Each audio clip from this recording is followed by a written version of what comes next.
Like There is a delay with Zoom. this thing here, notified. At least it notifies you anyway. 10 o'clock in the morning, right on time. I'm impressed with you. Get your ass up and you got ready to go. It's good. Yeah, there was a little bit of a. There we go. Okay, we are live on YouTube now. Oh, there it is. There it is. Turn this thing down. I don't know why we should turn the stupid thing down. I don't quite understand this. See how it goes. But no, that's cool. Now, yeah, hopefully this friggin' storm goes. It's like crazy. You know, because there's not going to be a lot of stuff going down today because it's going to be with the weather. Who would leave the house? That's the thing. Nah, I ain't leaving the house. No, it's just too much. Just too much. I don't mind this. I don't mind getting a little bit of snow here, but if the I mean, the wind is bad. That storm is right up the coast too. Hey, Barbara. Hey, Beth. Oh, hey, what's going on? And last we do our little live thing again. Something to do on a Sunday, even. Happy Sunday to you. Yeah, it's nice. Well, it's a long weekend here. It is. It is. Tomorrow's a holiday. Back to class on Tuesday for me. You have no class. Yeah, that's good. That's pretty good. So you get to do that again. Gotta wake up a little bit. That was fun getting out last night, but it was cold. Oh, it was. The wind was relentless. It was fun seeing the Leafs lose against the Bruins. Oh, it's always fun. I know. My cousin is like a huge Maple Leafs fan. I'm sure he's not too happy. Well, yeah, I'm sure you Canadian folk up there. You know, a tough day in old Canada when you old Bruins. See, my hometown, there's like 3 or 4 teams that people cheer for. One is obviously the Maple Leafs, but the other one is the Boston Bruins because of Gary Doak playing for them in the 1960s and 70s, I think, and then Detroit Red Wings because of the proximity to Detroit, and then the Montreal Canadiens. Well, I'd imagine you have a lot of Red Wings fans because it's so close to Detroit, you know. But good morning, Ski. Morning, Scott. So YouTube seems to be a much better platform. It is. You're either a Bruins fan or you get your ass kicked in this town. Pick one. Which one do you want? So that's how it is here. So anyway, but the Bruins, like, you know, you're just as likely to see like a Boston Bruins jersey at like a bar in Goderich, which there's not too many of those, as you are Maple Leafs or Red Wings. No, that's good. About the city. Lisa, congratulations on your book too. And Lisa's got a new website as well, which is, I was checking that out this morning. It's really good. I believe it's lisasamia.com. Yep, it is. Yep. I was up all night memorizing that, Mary.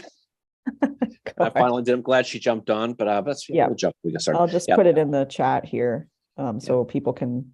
Yeah, that's pretty cool. She's a superstar. She's got her new book coming out. Got a cool cover. Yep. Can't wait to read it. So looking forward to it. And Good morning, Eddie. Speaking of Lisa too, we got to mention Lisa. Speaking of Lisa too. Morning, David. You know, she helped us with Dr. Alford getting him on, which was appreciate that.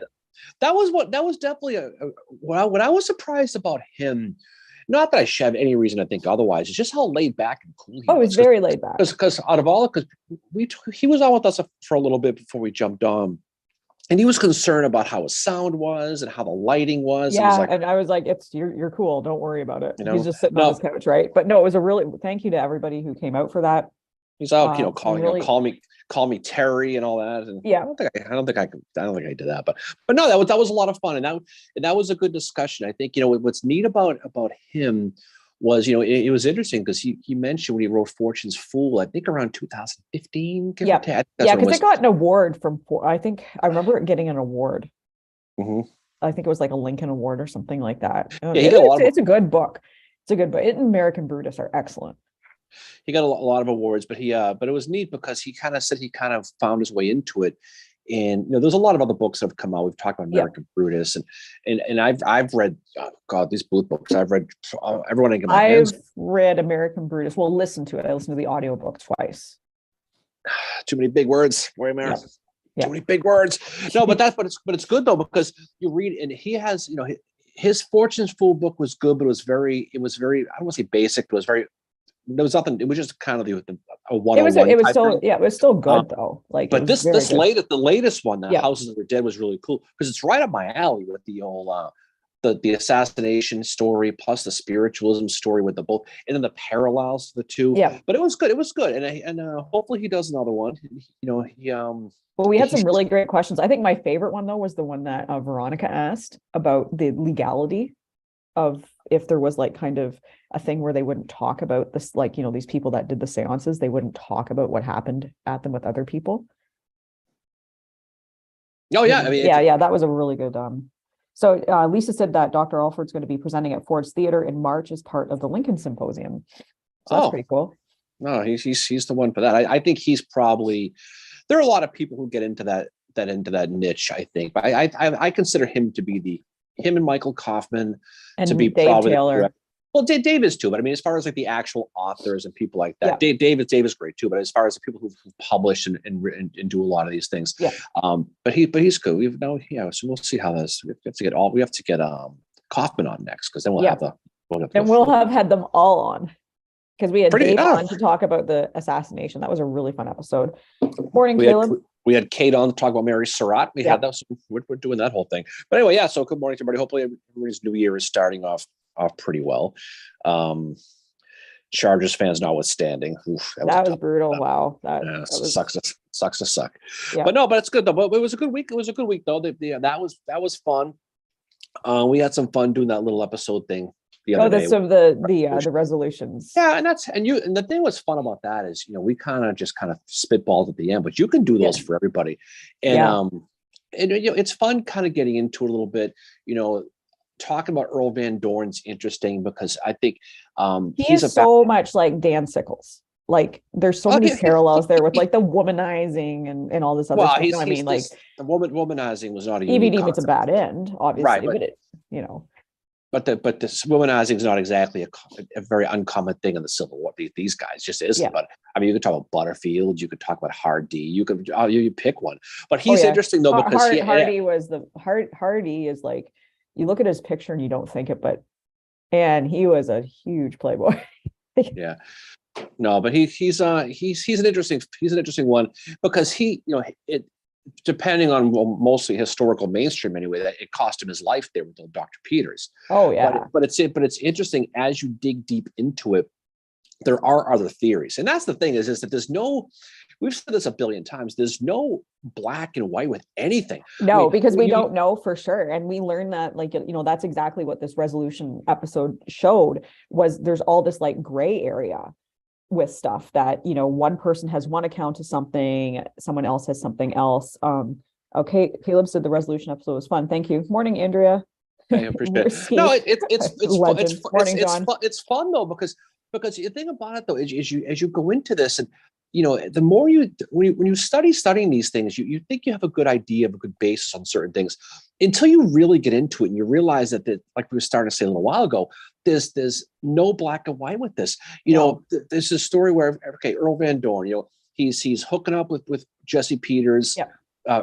George Peters finds out, gets pissed, shoots him, escapes. Okay, that's the popular narrative, and the reality is that that's what happened. Yeah. But then there's other stories. There's that one story of that source I found where he allegedly had knocked up the 19-year-old daughter, and that's why. And that's debated. And then there's a third story where he kept going back and forth to Nashville because he had a house there that was under Union occupation. Yeah. And then there's a theory that the Peters, both of them, were Union spies. Yeah. Who killed Van Dorn.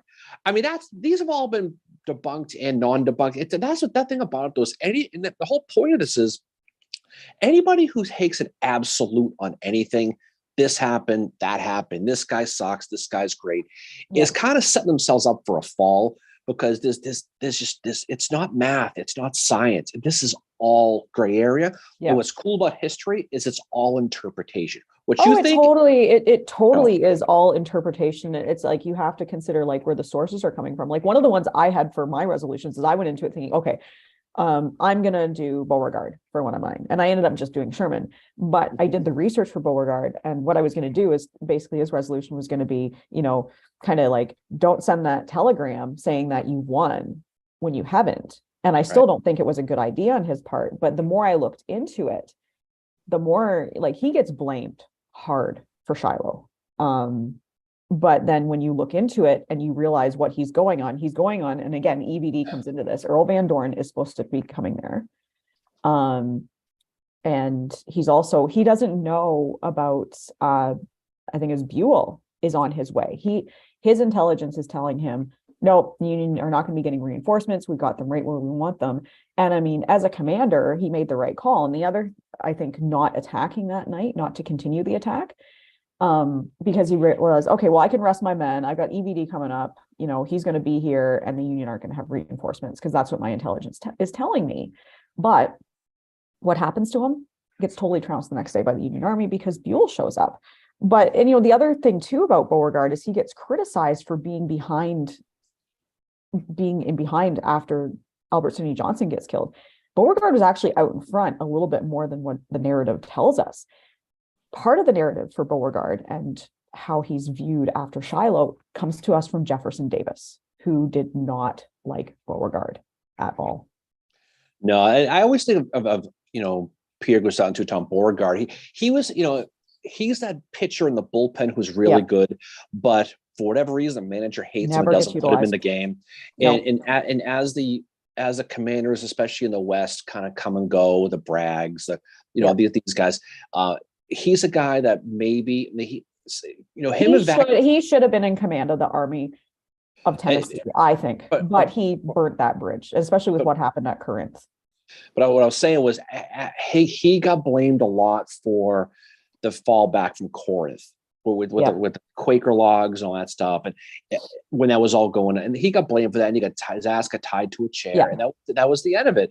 And he had some things going on, but he was somebody who probably should have been utilized more. But there's all kinds and I went into this, and now I want to learn more about Beauregard, so I'd love to read a biography about him. I've always been interested in him. Even as a kid, I remember he was one of the first generals I read about. I knew who he was like when I was 7. And first of all, I loved his name, Pierre Toutant Gustave Beauregard, or Pierre Gustave Toutant Beauregard. Pierre Gustave Toutant Beauregard, the second best name in the Civil War. Yeah, amazing. Philippe Brigitte did it. Ryan's on here from England. Hey, Ryan. Caleb said, I've always been a Beauregard fan. We call him Beauregard here too. My dog is named after him. I actually had a fish that I called Beauregard for a couple of years. Yep. Yeah, I had like one of those I don't know, the fighting fish or whatever they are. You keep them, they just need do you know when he died, they buried him without wearing any shoes? Yeah. And they say that it's just stupid stories that his ghost haunts his house in New Orleans for that reason, which I don't understand what the correlation is, but I was fascinated by that. But they took his shoes off where they buried him. Yeah. The other thing I found out about him too was that until the age of 12, he spoke nothing but French because he's Creole, right? And his family's Catholic as well. So I think some of that factors in to how people feel about Beauregard, like how other officers felt about him at West Point and how they felt about him in the Civil War. He's kind of this like outlier a little bit that just doesn't, like you said, I think it's a perfect analogy saying he's like he's like Andrew Miller in the bullpen kind of thing, right? Except he doesn't get utilized. I think if he had been utilized, I think Army of Tennessee would have been a lot better. And he was when I started thinking like, well, why not put him in charge? But again, Davis does not like him. And that's where a lot of the narrative comes from. Now, he had his faults at Shiloh, obviously, but that whole story, the background behind that, why he did what he did is just so fascinating. And I think he gets Shiloh on both sides. There's a lot of the blame game happening. I didn't realize how much it is debated if the Union Army was caught off guard. I 100% think they were. Like Sherman had 3 or 4 different reports saying they are right there. Prisoners from Alabama are saying, you're going to be attacked in less than 12 hours. And and it's almost like, I see it as being so arrogant. He just brushes it off. Like, nah, they're not going to get us. If you have some confidence at the time there, if you're not confident, you're not good. And he certainly was, but no, but you know what I'll give Beauregard credit though, is when everything was going to shit, with the Hornet's Nest and all that stuff, he was right up front with his guys because he was gonna win. He was gonna or die trying. Well, when you've already told the boss, we've got this. But what I was saying was he could have easily fallen back. But I've always felt that the hate towards Beauregard was from the self perspective was way too much. But of course you're gonna blame him for that. But he falls back out of Shiloh. He gets pantsed by Don Carlos Buell. Yeah. He loses to the Army of the Ohio, and then he falls back. What are you going to do though? You're in a situation where you're facing a freight train at that point with Grant and Buell.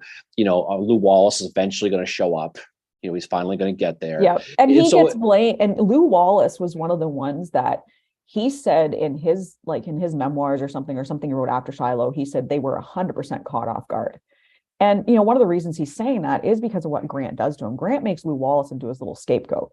Nowhere in Sherman's memoirs does he mention, oh yeah, I got reports, and he hints to his brother John in a letter that, yeah, we were caught off guard.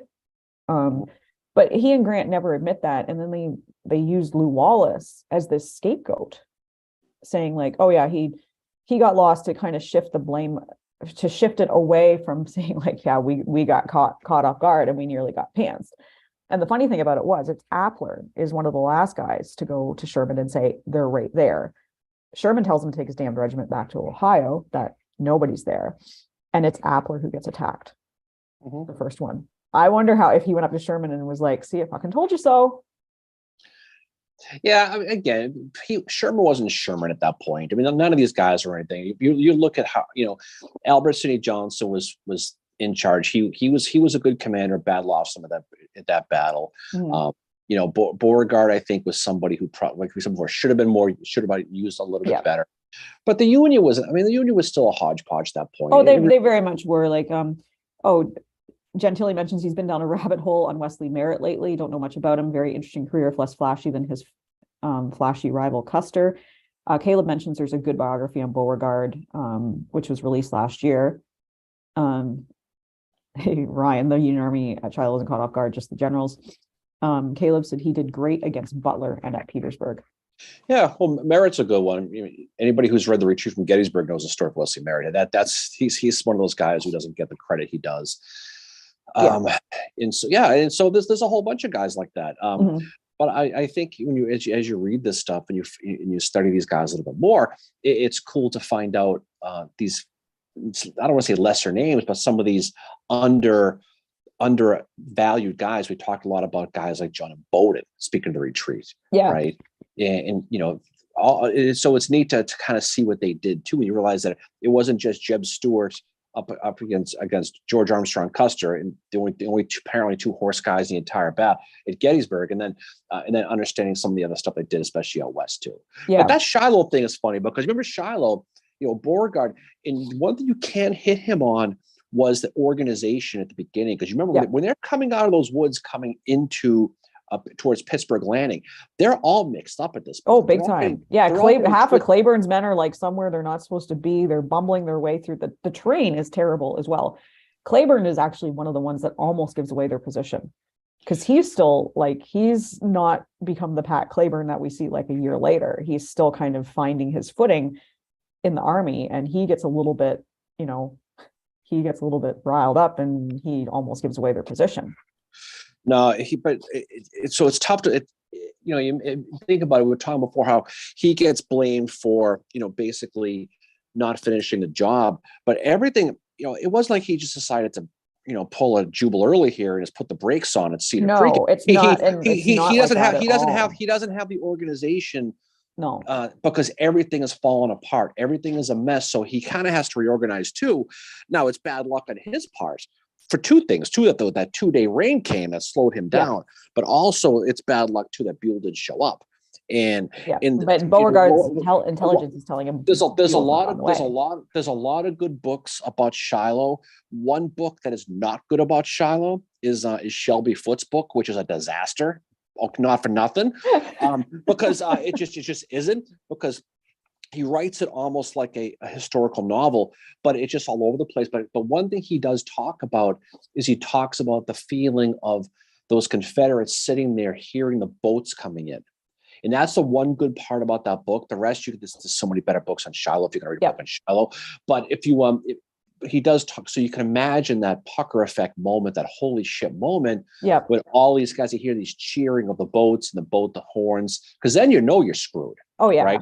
And then Beauregard's on his way, when it's one of his staff that says we're like a lump of sugar that's damp with water and we're going to dissolve it at any moment. That's when he's like, yeah, I need to get out of here. But one of his guys says, we need to get out of here, and Beauregard just says, I'm going to do that momentarily. Yeah, and that must have been a huge oh shit moment. Oh, and the whole lick 'em tomorrow is either a prophetic phrase or a whistling by the graveyard by Grant and and Sherman. Well, I think it's Grant he's trying to instill confidence, I think, and he's just saying like, no. And Grant was always the type of person, and I admire him for this so much, is he never looks back. He just kept moving forward, and he knew they had to keep fighting, but he knows Buell's on his way too. And like, but just that whole look him tomorrow though, and they did. No. Obviously. No, Edward Cunningham's book on Shiloh is pretty good. That's a good one to read. Winston Groom. Groom is obviously, he's good. I think Groom's best book is his Vicksburg book, though, personally. You know, he's also the guy who wrote Forrest Gump. Yeah. How about that? He is. Ryan and David have both mentioned C.F. Smith as well.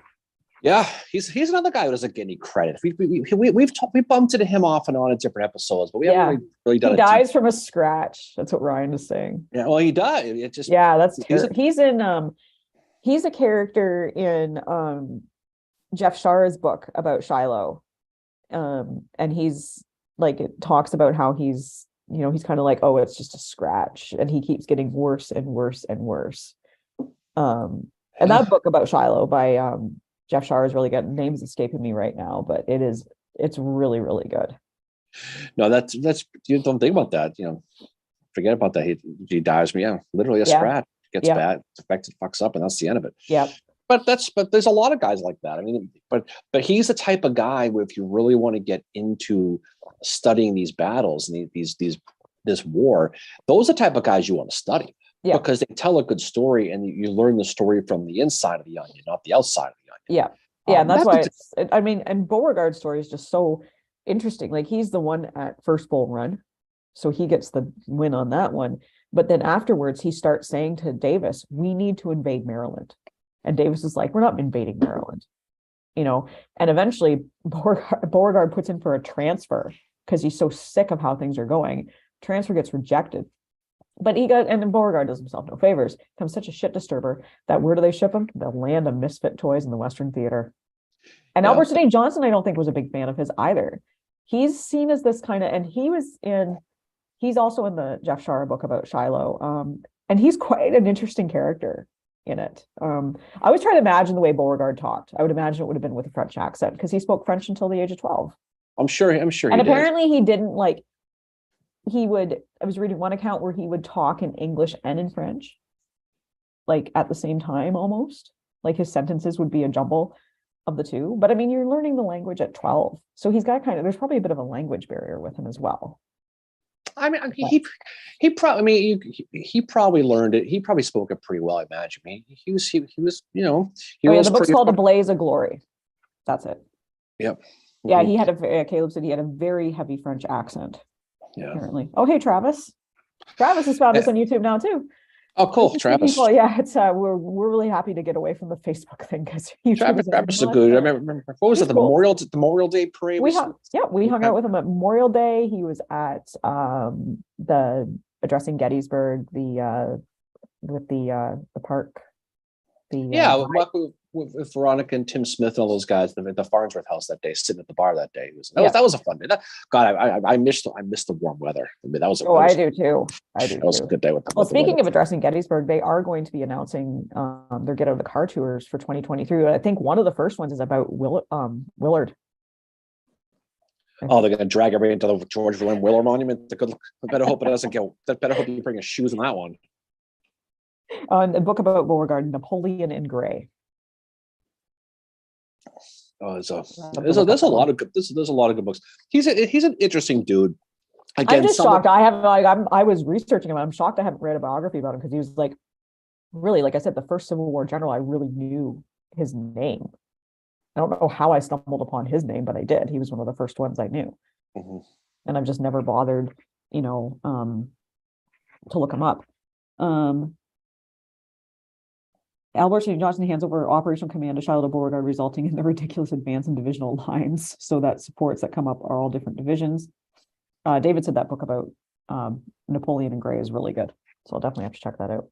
There's no lack of book. It is funny how certain guys, though. I mean, it's every time I see a new Lincoln book, I cringe, because me too. I've stopped reading them. But and there's so many more understudied guys. Yeah. And not just your boy Howard, obviously, but I mean, there's so many of them that deserve, like Thomas. Guys like Beauregard, is one, certainly. Thomas is one, but even guys like a lot of the dudes like Gordon, people like that we mentioned. Yeah. But focus needs to be more on some of these other guys. I love the obscure ones on some of these dudes. You know, I don't know if there's a good book on Carney. Ryan probably knows that better than anybody. I think there was one recently published. Right. Yeah, Ryan would be the guy to know that. But there's probably one or two. I mean, we don't need 8,000 books on Abraham Lincoln. No. What we need is more books on some of these other guys. Yeah. Because as important as the politicians were, I think being able to hear the field stories from some of the other ones, like C.F. Smith would be a good one. Guys like that.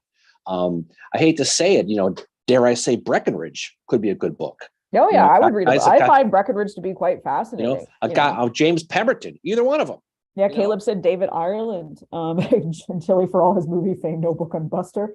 Ryan said there's so many ignored people, and yeah, there was a really Ireland is one that's last year.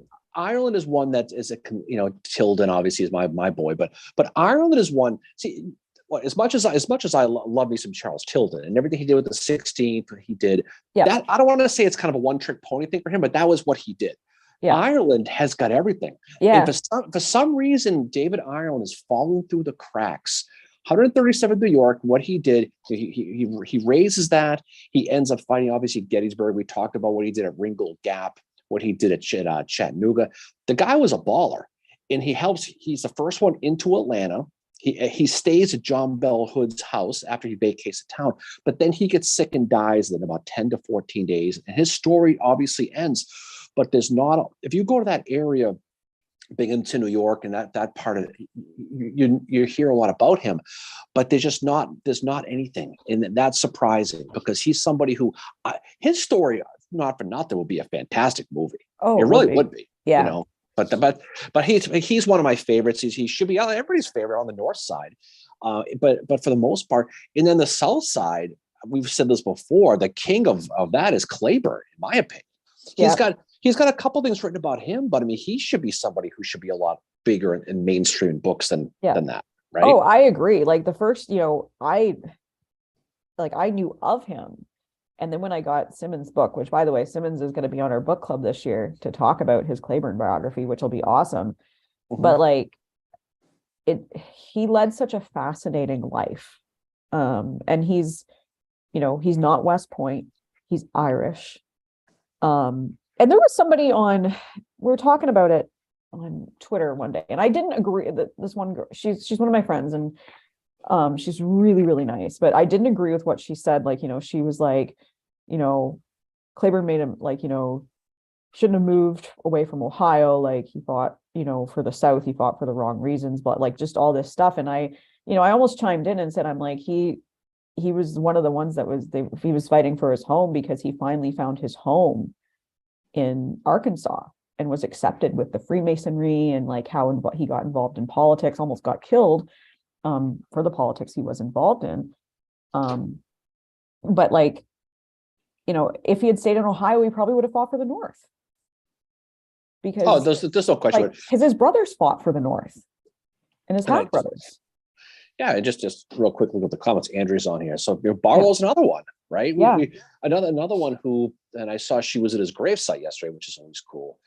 It's a nice gravesite. I'm glad she found that church to park. Remember we went to that time, the parking sucked. It was right by DC. Oh yeah. And and Andrew, I know you know this because we posted this on your thing, but we went to go visit his 6-time grandparents who were buried about 1,000 yards from here. We found that grave. Yeah, that's cool. So we got to post those pictures on the podcast thing, but that's pretty neat too, to see these people and see their histories. But there's a lot of obscure people, and I'm sure and there are books obviously written on people like Carney and people like Hancock. Yeah, Ryan said it's an 800-page book that just came out about Carney. And that's great, but you'd like to see more of them. And not that against the Lincoln books, because I know people love Lincoln, but they would someone was on here. They just said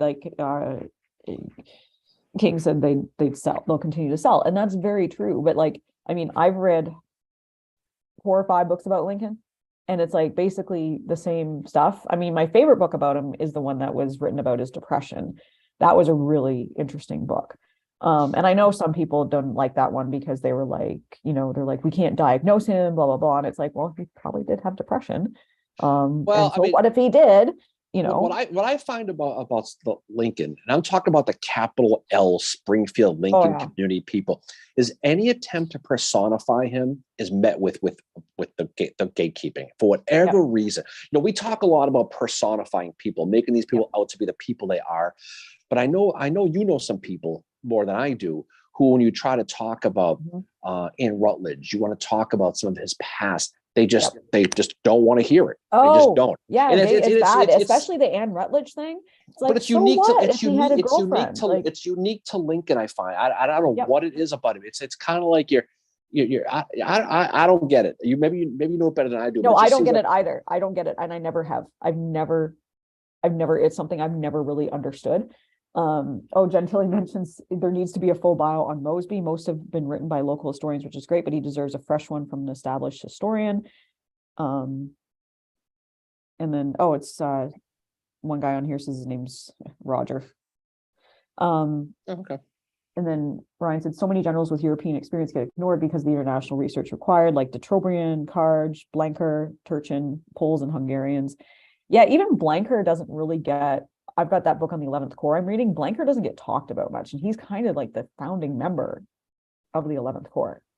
Well, there's not a lot of stuff on Schurz, Shizanovsky, guys like that. But there's again, and I think the bigger problem with this is it's the primary source stuff. I mean, how many, honest to God, who wants to write a book on Orland Smith? Yeah. I mean, that people who know Gettysburg know Orland Smith, but again, there's probably not a lot. I mean, even like when we went to Leeds, Maine that day, we went to Oliver Otis Howardstown. We were figuring to be a historical society. We'd find some stuff. Nothing. There wasn't even a bathroom in that town. No, it was. So I was expecting to go hang out with some of the locals and talk about Howard, and there was nothing at all. And then, Andrea mentions Barlow's ancestors their last name was Tilden. And she said she's going to write a book about Barlow. That's awesome, Andrea. No, we'll definitely look forward to that because those are the stories that need to be told. Yeah. You know, so and there's a lot of cool things about him, and the correlations we mentioned, guys, with John Brown Gordon. There's those stories with him, but these it's good that people are on here because I mean, obviously my plan is to someday write a book if I could find the damn resources. Because I want to do one on Charles Tilden. I've wanted to for a long time, and it will. It's very hard though, Mary. I hear it's hard. You know, writing is hard. Well, it's right. It's hard. but the reality though is you have to find the resources. And a lot of these resources got burned. They got thrown away. Yeah, like Thomas's letters. Do you remember the time we were talking with Fresnito that time? Yep. And he was talking about how someone mailed him a whole bunch of stuff. Original stuff that was in his basement. And the reason why I mention that story is because that's where all the history is. Yeah. Like the stuff on Howard, stuff on Tilden, the stuff on Barlow, the stuff on these guys, they're all in either an attic or they're in a consignment shop behind a bunch of books, and it's just waiting to be discovered. And every so often stuff does come out. But you mentioned George Thomas. He burned all of his papers. Yeah, well, he told his wife to burn them. And I mean, there is stuff. We are lucky that we do have a lot of stuff on Howard, and it's housed a lot of it is housed at Bowdoin. Some of it is housed at Lincoln Memorial University in Harrogate, Tennessee. And there's one other place that it is too. And it's so good that we have all this digitization because a lot of it has been digitized. It's been, transcribed, so you don't have to sit there and read the handwriting and stuff. Not that Howard had bad handwriting, but he could draw. Yep, he drew that dog that time. I love the drawing of the dog, and that's all done with his left hand as well. This is a guy that he's like James Longstreet had to learn how to write with his left hand as well, but Howard was like forced into it. And there's that map that he drew for Gettysburg. Yeah, it looks like I thought it was a picture. At first, I thought it was a picture of a naked woman, because that's how it looks. Looks like a map you would draw 1 o'clock in the morning on a Friday night. God. But I get the overall thing is we were talking with Tom McMillan. He wanted to write that Armistead book, and then he ended up having to split it up with Winnie Boy there because there's just not a lot. Yeah, MJ said there's a lack of primary sources, and that's one thing too. Is if there's a lack of primary sources, you really have to kind of read between the lines, fill in the blanks, and look at what others have said about them too. Oliver Otis Howard last had a biography. It's called The Sword and Olive Branch that came out, I think, in the 1920s or 30s. That, more stuff has been found since then. Views on him are beginning to change. Although I honestly think that the reason Howard has the reputation he does, and again, I'm not bashing Sears, but it's the way Sears has written about Howard. Oh, I know. Look, that's the way. That's the way it always is with this stuff. Every writer's going to have their agenda. There's nothing wrong with it, because it challenges you to read more. And look, I realize from people here in my real life here, people, if they read a Civil War book, they're going to read one, and that's going to be the end of it. If they're going to read a book on any of these people, they don't know the difference between, Winfield Scott Hancock and Herbie Hancock. Yeah. They don't. Okay. Herbie Hancock was pretty good. The music. I don't know what you're talking about. Kind of a mind. but my point is that no one cares, and that's the challenge. And I think people don't care about it because the books that do exist on this subject are very esoteric, and they're very nerdy and very booky. Whereas some of the really good ones, like Dr. Alford's book, okay, fantastic, because you could read that book. The book got Lion and the Fox, right? By what's his name there? Alex Rose. Yeah. It's a history book presented in a novel format, but it's not a novel, it's history. And I could tell you right now, the average person could read that book. They could read Alford's book and enjoy it. They could read a lot of these books, and they could sit there and go, damn, this is good. And shit, I actually learned something. Crap, I hate when that happens. Right. Versus some of the other ones. And I love my Coddingtons. I love my Fonz and all those books, but the average person is not going to read them. And it's the average person who needs to read this stuff. Yeah, and exactly. So and they need to make it like, it needs to be, that's why, again, this goes back to, there doesn't need to be so much gatekeeping in this field. There's always either, because you're gonna drive away the people that want to get into it. So what if somebody has seen the movie Gettysburg, it brings them to the battlefield? Like, don't sit there and insult them and be like, well, you do know, like, now there was that one guy I had to run in with where he's like, I saw the movie. Like, well, good for you, dude. Like, so basically say like, MJ said, even if there's a book out there, someone, it might be older, more research and primary sources are available. And she's found that working on her book project for Pauline Cushman.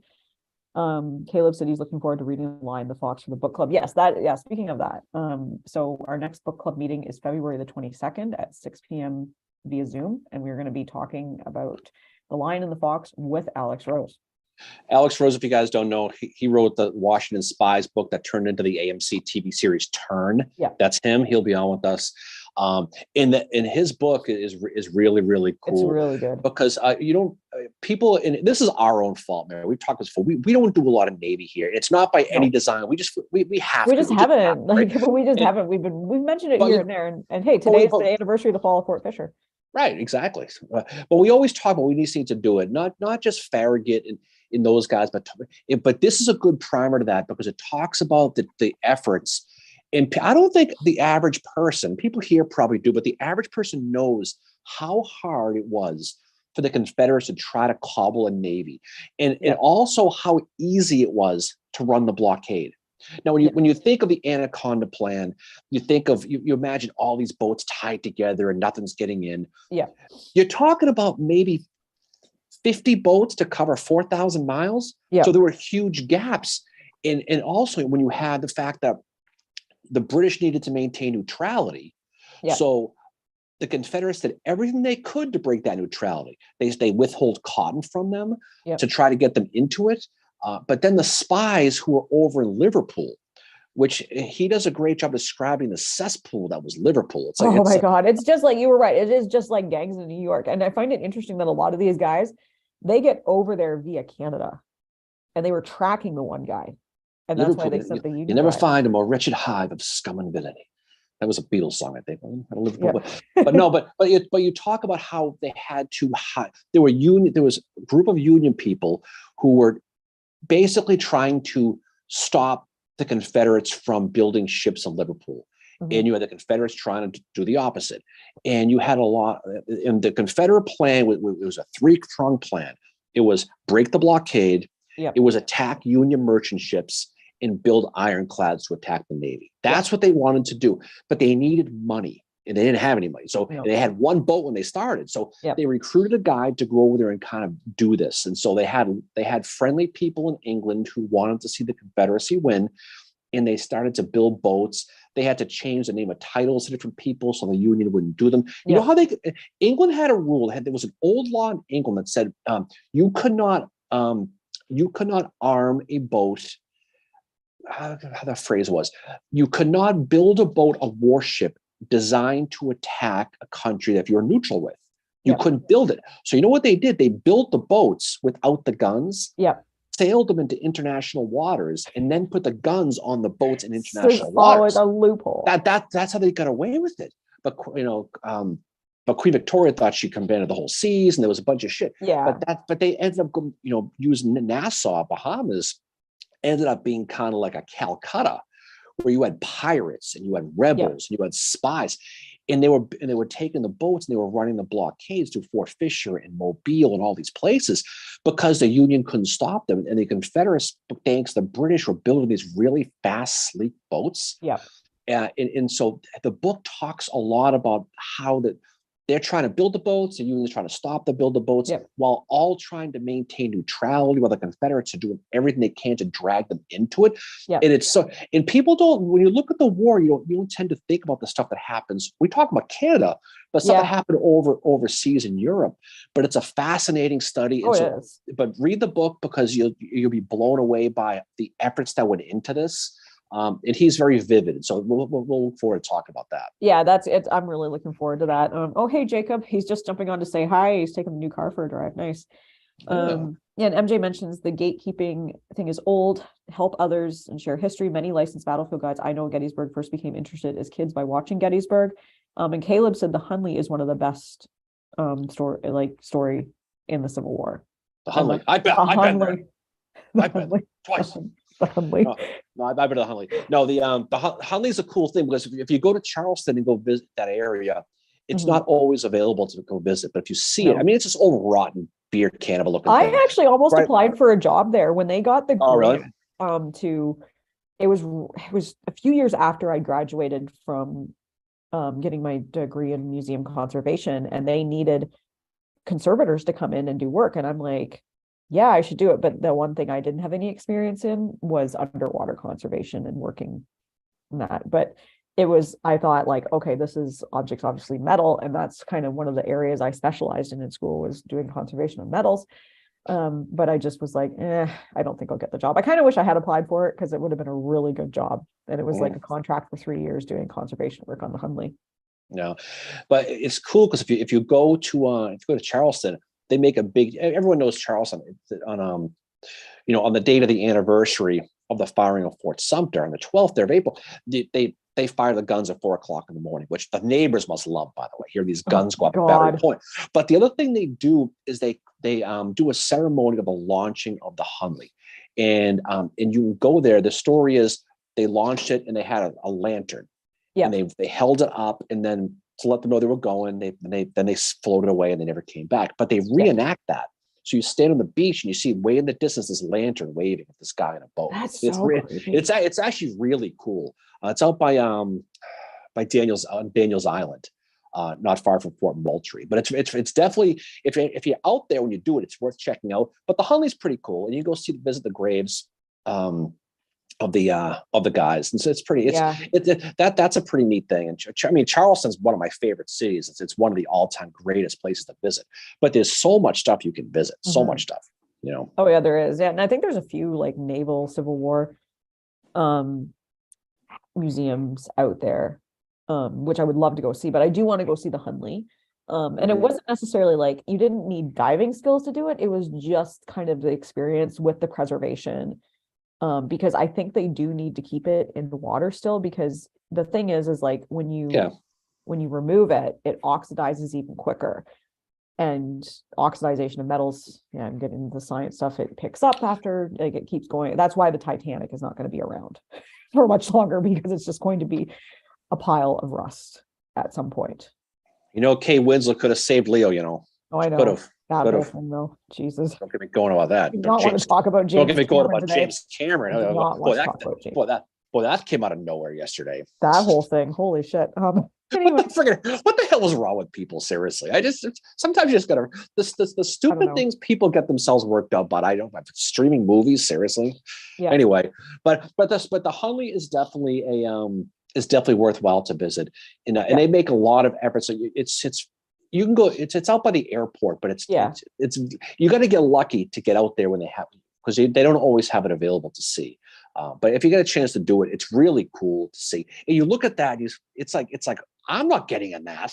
I mean, if you look the third time they took it out, the guy who invented it or designed it, he was like, I'll go on it to show it's safe, and then he dies. Caleb mentions, speaking of Shiloh earlier, it is a tie to the Hunley. MJ says, I wish Fort Wagner wasn't underwater. Would like to see where Colonel Shaw and the 54th Mass attacked. Yeah, that's true. That whole thing's gone. No, if you friend erosion. If you go onto Google Earth and you can look at it, you can still sort of see the beachhead a little bit, and you can sort of see how it was set up. But you need a boat to go up there. And what sucks is, I've been Sumter a handful of times. You look out towards Battery Wagner, you just can't see it. But that would be a great place to go. But if you know somebody with a boat who lives in Charleston, you can go out there and land on the beach and walk it. But there's not most of the beach the battle took place on is underwater now. But you can still sort of see the remains. At least from the sky, you can sort of see it, just the displaced earth a little bit. Yeah. But these are the things, and we did a lot of these forts we talked about. By the way, I mentioned Fort Fisher today being the anniversary. But a lot of those earthen forts, like Fort Fisher was, a lot of them are gone now because they obviously weren't built to last. They weren't like these Revolutionary War, Fort Warren out here, these brick shithouse forts that exist out here that were built. Or like the ones from 1812, the one that we went to in Canada. I mean, it's not fully there, but it's still there. You can go see it. I mean, Pulaski still, but there's a lot of good ones that are still there. But it's too bad Battery Wagner is gone. But again, that's one of those battles that obviously the movie Glory helps revitalize. If it wasn't for that movie, nobody would probably know about that. I mean, people here would, because Robert Gould Shaw is, after Tom Brady, is the greatest thing in the world, here in Massachusetts. But that's the reality is he is his story. And that's what we were kind of talking about the books is there are so many people like the Gould Shaws who don't get their voice heard, that if they did, you'd be like, holy crap. I mean, it's and I think it goes back to Ireland again, I would love to see a real good book written about him. Yeah, because he had a fascinating life. Caleb mentioned the connection with the Hunley and Shiloh. So the captain of the Hunley was at Shiloh and was saved by a coin in his pocket. He carried it with him at all times, and it was found on his remains on the Hunley. Let me tell you a cool story about that coin. You could buy a replica. You could buy a replica of that coin if you go to the Fort Hunley site. That's cool. A friend of mine brought his kid there and didn't know you can buy it. And when you go to visit it, you can see the coin because they have it there, and they sell the replica as an exact replica. I mean, exact. That's cool. He walks out and he shows his kid, "Hey, look what I stole!" And the kid was like, "You can't take that," because he had the coin, but he bought a replica. But you can actually get that. You can get that coin.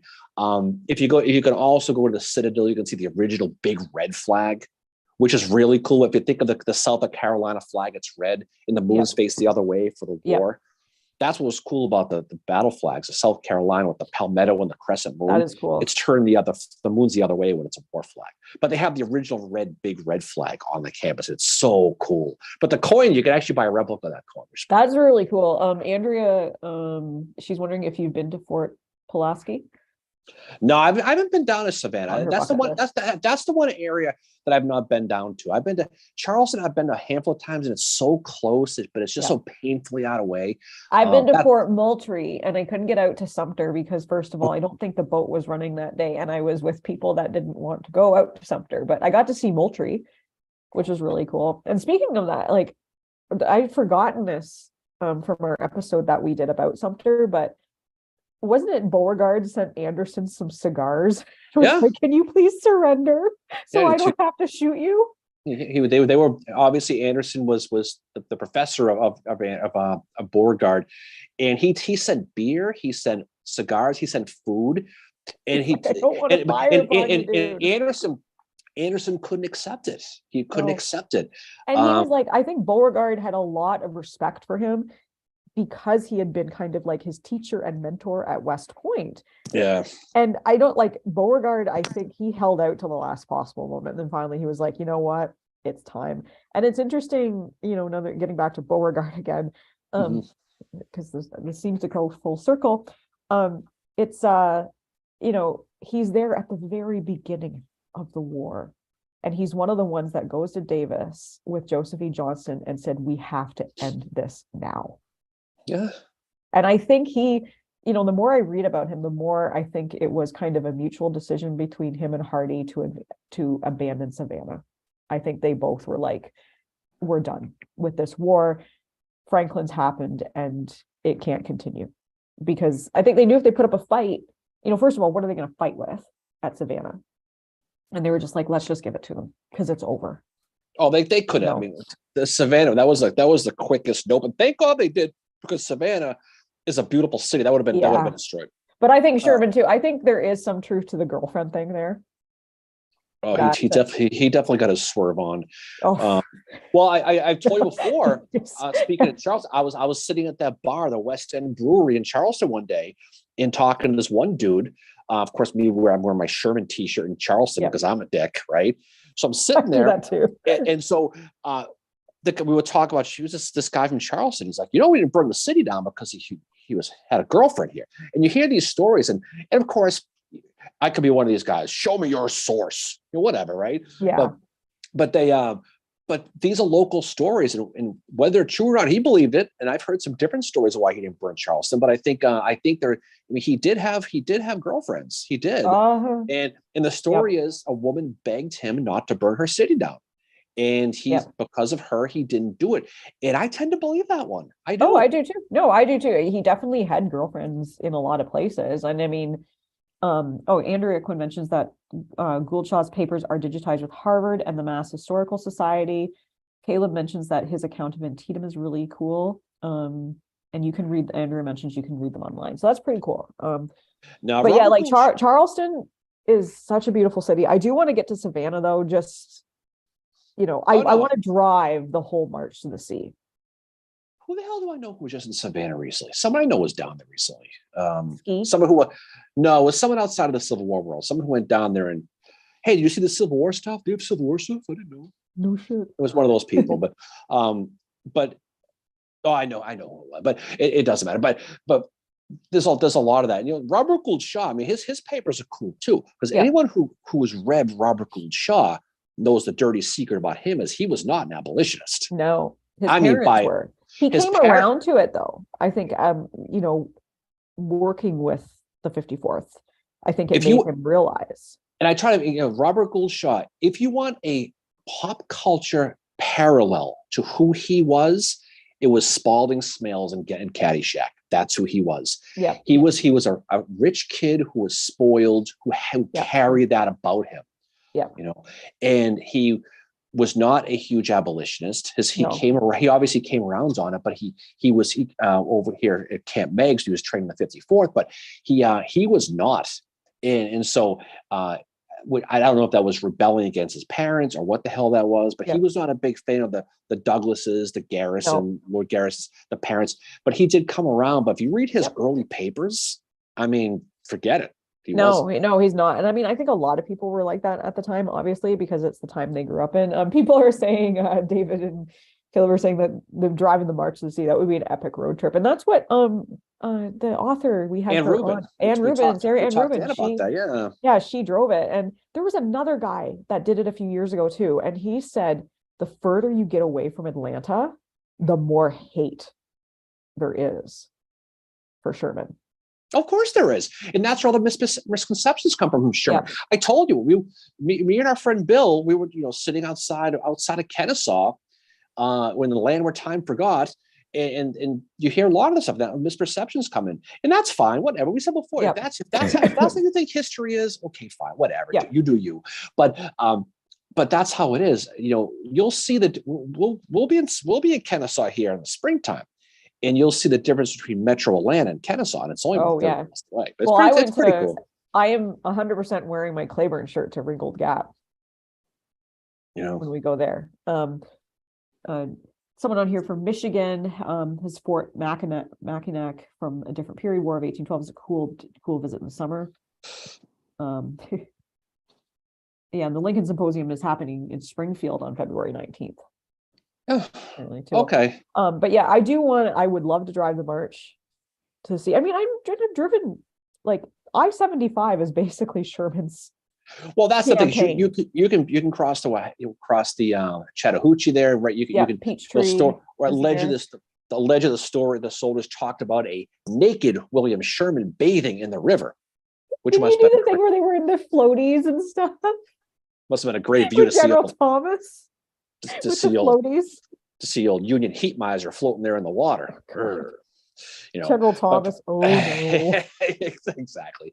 But Thomas is probably like, oh no, he's naked. March to the Sea would be a fun one.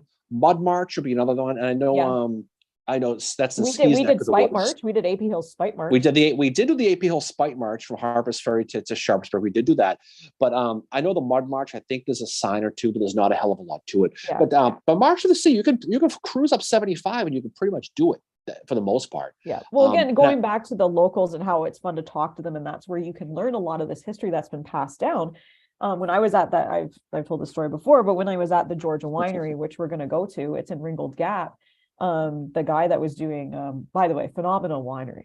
The wine tastings there, like you get one person gets assigned to you, and they'll talk to you not just about the wine, but they'll talk history with you. So the one guy that I was I don't know what you call him, the winologist or the dude that worked there, he was asking me. I think it's actually the dude who works there. I think that's the dude who works there, not the winologist. Winologist. Anyway, so he said, did you go to the Atlanta campaign marker? And I was like, no, I hadn't been there. And I ended up going to it afterwards. But he said, he's like, local history, this is where the march began. That's what they believe here. And he had moved there from Ohio, but he said, like, you ask anybody, this is where the March to the Sea began. And I was like, well, I thought it was Atlanta. And he was like, no, this is where it began. And that's what we consider. And it was just so interesting to hear that local history. But then too, the place where the March to the Sea, the Atlantic marker is, and again, someone had a sense of humor, put the Claiborne statue there because Sherman would have hated that. And I think that was kind of someone had a sense of humor and was like, well, let's put it here, and I'm looking forward to you seeing that. As one of my favorite Civil War monuments is that statue. Oh no, there's no question. He's not on a horse. And it's, and it'll be cool seeing, now that we've done the episode in Ringgold Gap, it'll be cool seeing where that battle happened. Because that was I don't think people realize how important that battle is. I'd be remiss, Mary, if we mentioned wineries, I didn't mention that fantastic one at Bull Run we went to that day. Oh, it is so good there. But the wine's a little expensive though. So there's a winery it was located right just over the bridge that crosses the Bull Run River, right? I mean, the Bull Run Street there, stream. It's right across, and it was basically where a lot of the Union Cavalry was. And they have a really good one. There's a Civil War Trail sign that's there too. Yep. But what they have is when they dug the building for the winery, they found all kinds of artifacts, bullets, buttons, all this shit. And they had this big display in the middle of the winery of all relics they found that they dug at that spot. That was so cool. And you can sit there and you can drink your wine and you can look out at that vista, heading down towards Bull Run, looking towards the stone house, looking towards all that stuff. And if you're into the wine, which I know a lot of people are, it's a beautiful, beautiful place to go. And that was a good one. That was a good day. It was really cool. It was really cool to see that. And the Georgia Winery is it's right there in Ringgold Gap. They've got a lot of sweeter wines, but and they have one called the Scarlet, which is obviously named after Scarlet from Gone with the Wind. They have one, and it's a red wine, and it is so good. They have a wine called Tailgate, which when the girl that I had for the second time I went there for a tasting, she was telling me, she was like, oh yeah, women take this tailgating with them all the time here now.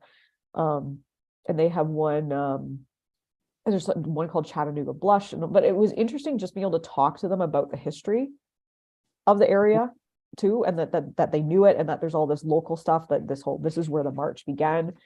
was here. And they were quite passionate about it. That's also where I wore my Sherman shirt. And my friend who was with me, he was like, "You were going to get us killed."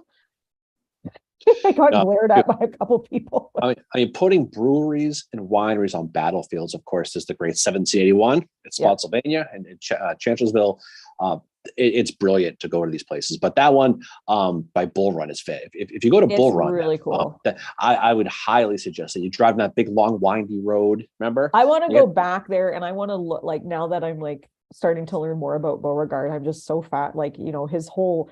Like he's the one that's commanding that army and he gets the win and then he like basically shoots himself in the foot and gets like sent to the island of misfit toys in the Western Theater. I often wonder, and that got me thinking like, what would have happened if he'd stayed there? If he'd stayed in command in the East. What do you mean? Beauregard, yeah. I mean, he would have had one of the smaller armies. I mean, there's 22 Confederate armies operating in the American Civil War. He obviously wasn't going to take the Army of Northern Virginia. What ultimately would have turned into the Army of Northern Virginia. But he could have taken one of the other ones. Certainly, he would have eventually got absorbed into Lee's army. I'd imagine he probably would have been a corps commander in Lee's army. Yeah, kind of the way Meade sort of got absorbed by Grant towards the end. Probably would have been something like that. He would have been best suited staying out west. I mean, he would have been a guy, and it goes to show how political Jeff Davis was when he promotes Hood and keeps. I mean, Beauregard did come into it later. Yeah, he did. But Beauregard is not the one thing that I read. This it was an article written, I think, in the 1930s or 40s about Beauregard. I found it because. I mean, being a student, I have access to like just different journals and stuff from Simmons University. So I go on there when we're doing research because I can access this stuff.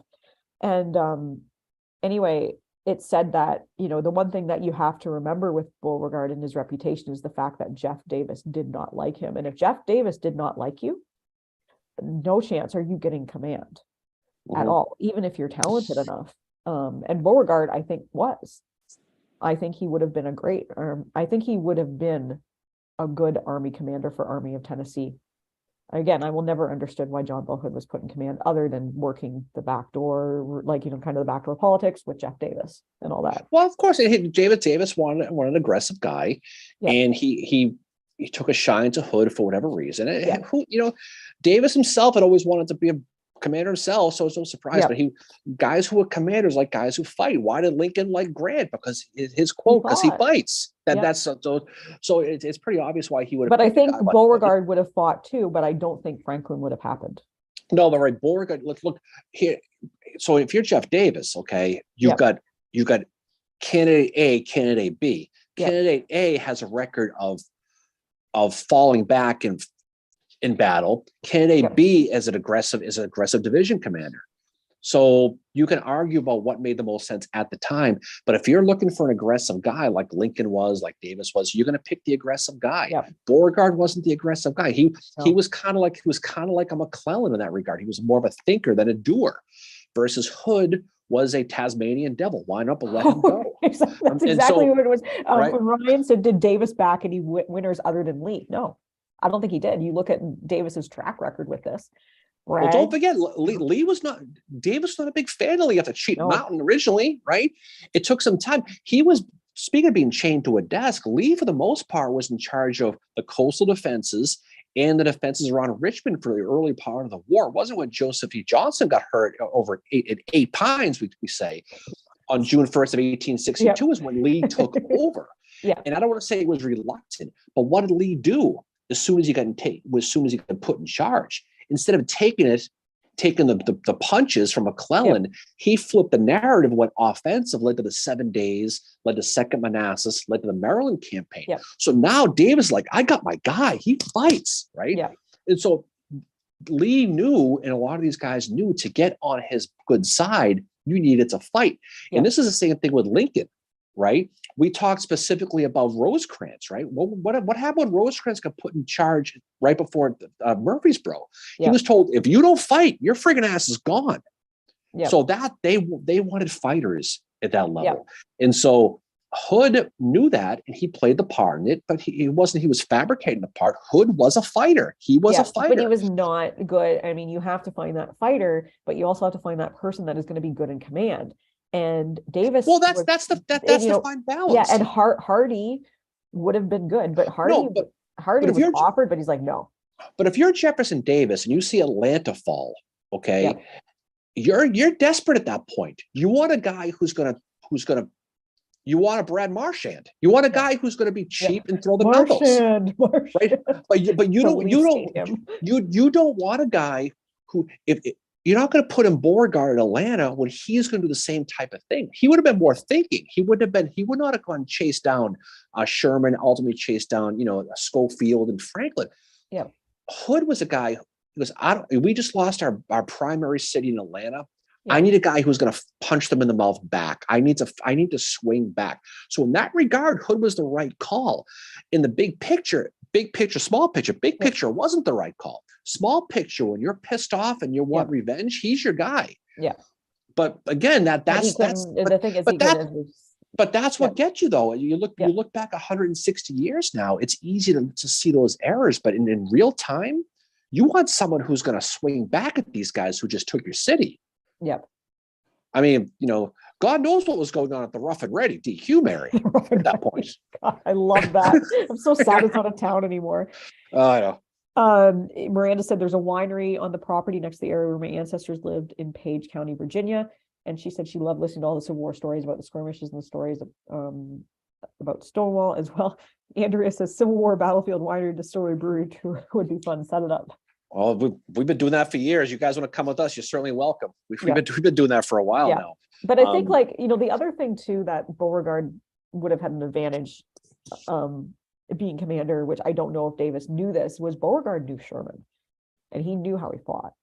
And that would have been, he would have, utilized the hell out of that, I think. Because I think they were, I think Beauregard was at Moultrie for a while and so was John Reynolds, but they knew each other. You know who else was there too? A sergeant major named Edgar Allan Poe, Mary. Yep. At Moultrie, that's cool. What do you think of that TV show we watched? It was okay. Yeah, I wasn't a fan.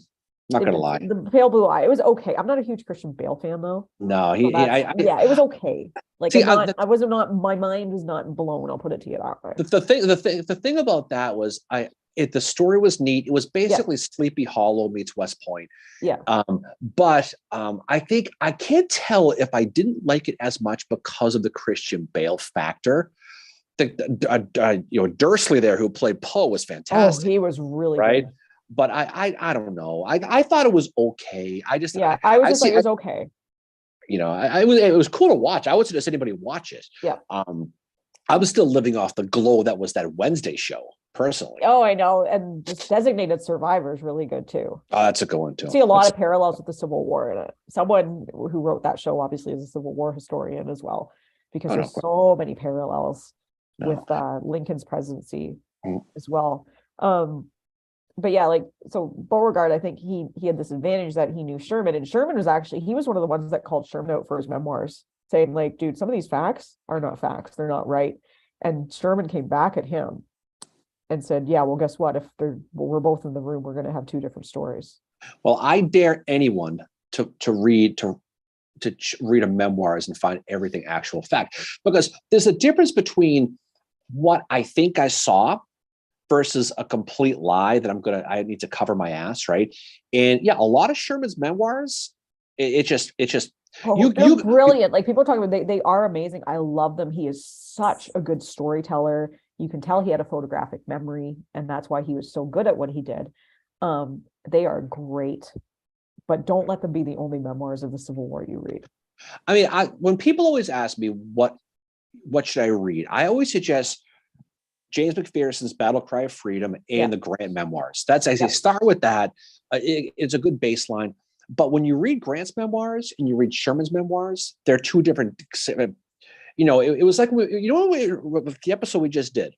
It's like the spear thing with Chamberlain, right? Yeah. Where they're at the same battle and they tell two completely different stories, and that's a fascinating thing too.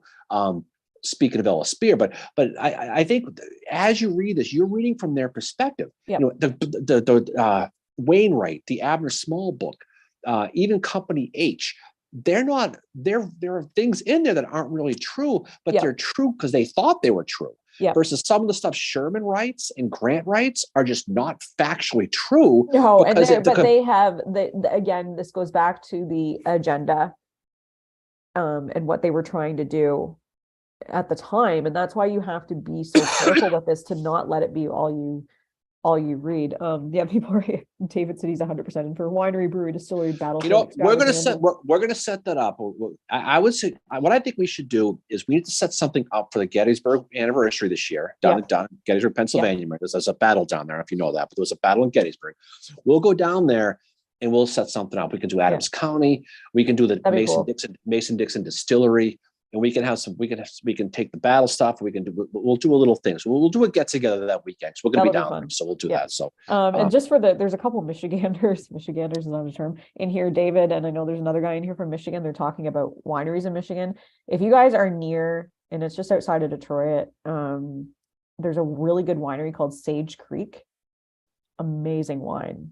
And I do know the owners, and they're really, really awesome people as well. But it is definitely worth a visit to go there. Sage Creek Winery. Yeah. So what we'll do, we'll do a get together. We'll meet a fourscore again. We'll do a get together. Caleb said he's going to be in Gettysburg for the anniversary. Oh, very cool. We'll definitely hang out with Caleb. That'll be cool. Yeah. So we'll set Lisa and Jim as well. I think Lisa's doing an event at the History Center. So we'll go see her. MJ is going to be there. Yeah. I don't know if AQ is going to be there or not. She said that or not. Regardless. We'll do something like that. That'll be fun. We'll do something like that. We'll go empty some bottles together and hang out, talk Civil War stuff. Brian Wilderby wiffle ball. Brian, you are such a bastard. You know, I could tell you so many stories about Brian. What's going on, Brian? What's happening, pal? MJ, she said she'd be wiffle ball. God's sakes. I did not expect that. It's pretty funny. Wiffle ball. But yeah, this is like, I don't know where we're going with this. Ski's going to be there too. Oh, that'll be a good time. That's awesome. We'll definitely set something up for that. That'll be awesome. But yeah, I love doing the resolution episode, and like I said, it just got me really thinking more about Beauregard and how we view him at Shiloh, and going back to Davis and how Davis didn't like you, you're not getting anything from Davis. You know, and it goes back again to the formation of Army of Tennessee and how. Well, that's not unique to Davis, though. That's I know it's not exactly. Yeah. I mean, let's be honest. I mean, you mentioned before, how did old Abe Lincoln feel about George Thomas, right? And that's again, going back to like the Lincoln biographies and the gatekeeping and all this other stuff. That is, there's the whole thing with the Native Americans that never gets talked about, but the other thing that doesn't get talked about is his treatment of George Henry Thomas is terrible. Nobody talks about that either. No, and Sherman took a warm beer piss all over him too, and so did Grant. They all did. All did, and it was really, I don't know, it was really unfair, I think, because here's this really talented guy that knows what he's doing, and I think he needs to be commended more for what he did, especially with he could have fought for the South, but he said, "Nope, I'm a Union guy. I'm going to fight for the North." Yeah, well, that's who I am, and I think to this day, his ancestors, some of them still disown him. Yeah, well, and that's the reality of it all. Oh, David said he's going to be there too. Oh, that'll be a good time. That'll be a lot of fun. But yeah, Thomas is one of these guys that does not get the credit. Both sides seem to not like him for various reasons. And he just he was an amazing commander. He was just different than Grant. He was very methodical. He thought things through. I know Howard had a lot of respect for him. Howard makes mention of how different he was as a commander, that he was, Grant viewed him as slow, whereas Howard said he was methodical and he really thought about stuff before he did it. And he's the one saying to Sherman at Kennesaw, "This is a bad idea. This is very bad idea." Well, Sherman his game plan was Floyd Mayweather, the boxer. It was Merriweather. bob and weave, hit them with a flank, try to get around him, force him to fall back. But Kennesaw was the moment where he had that whole "my men must see me today" moment. Yeah, where he's going to fight Ben Cheatham, and he's going to fight all these guys. Right, he's going to recklessly expose himself frontally, right? And he's going to get beaten back pretty hard. When you go to anybody who's been to Cheatham Hill, I've been to some of these places, Pickett's Charge, the Mule Shoe at Spotsylvania, and you look at these places and it blows your mind that somebody would actually do this. Yeah. But the king is Cheatham Hill. Oh, that's what Howard said. He said it doesn't even come close to Pickett's Charge or anybody Round Top. Anybody who's been to Cheatham Hill and you see that, your first question is, who the F would do this? That's what they were all saying. That's what Thomas was saying. It was like, why? Like, what are you doing? This is a bad idea. it was the Civil War, bad idea Gene skit is what that was. Is that in reference to, you remember you made that meme of General Thomas as Thomas the Tank Engine? Is it going, oh no, General Thomas had never seen such a mess. General Thomas had never seen such a mess. But that's what that was. When you see it, you're going up in open fields and it gets a fortified position. And it's just, you see a lot of these in this war, but this one, of all the ones I've been to, it's the one I get Pickett's Charge. I get it. Okay. I get that whole thing. I get the Mule Shoe. I get that.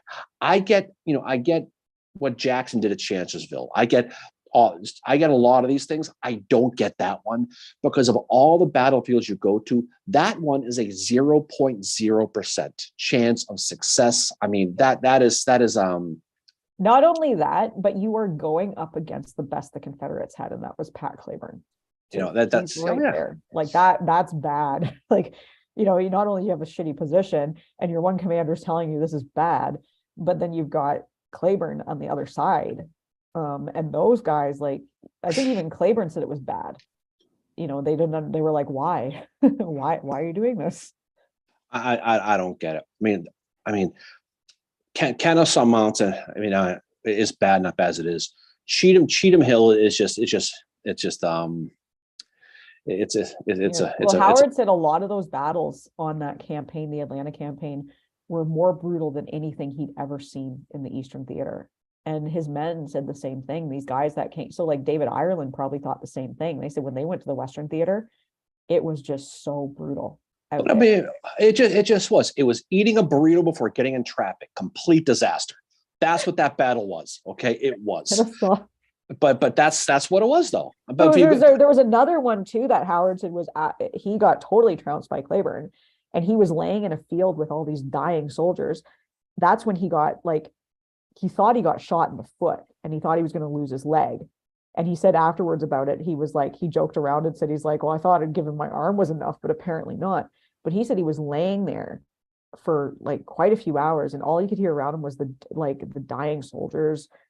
And he said it was like, this is bad.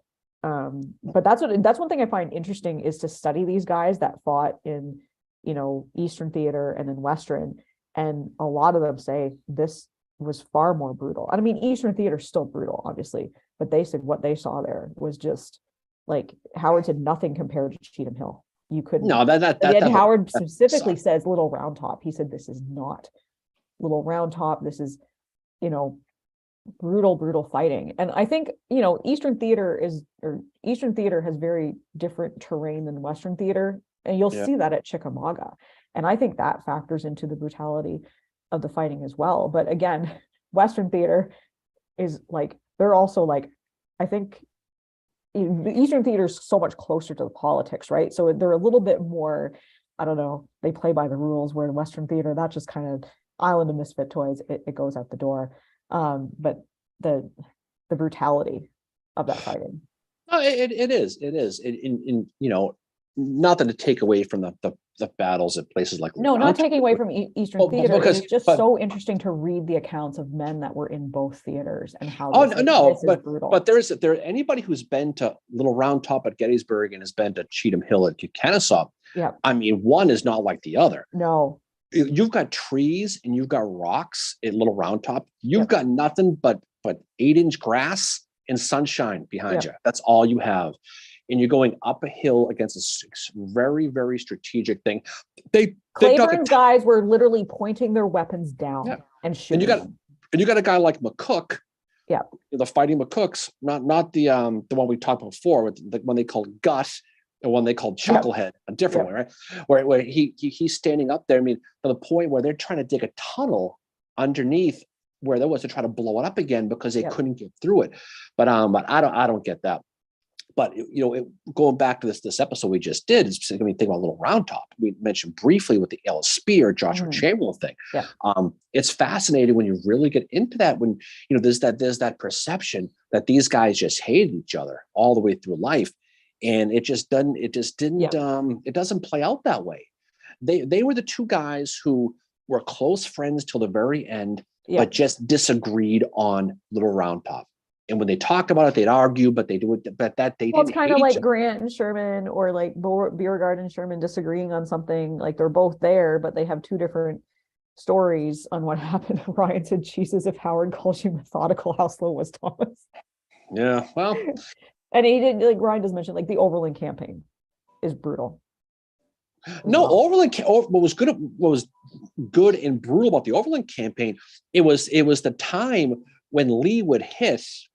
Or Grant would hit, and then when the battle ended, they just didn't go back to their corners to hang out for 6 months. No, Grant stayed with him. Yeah.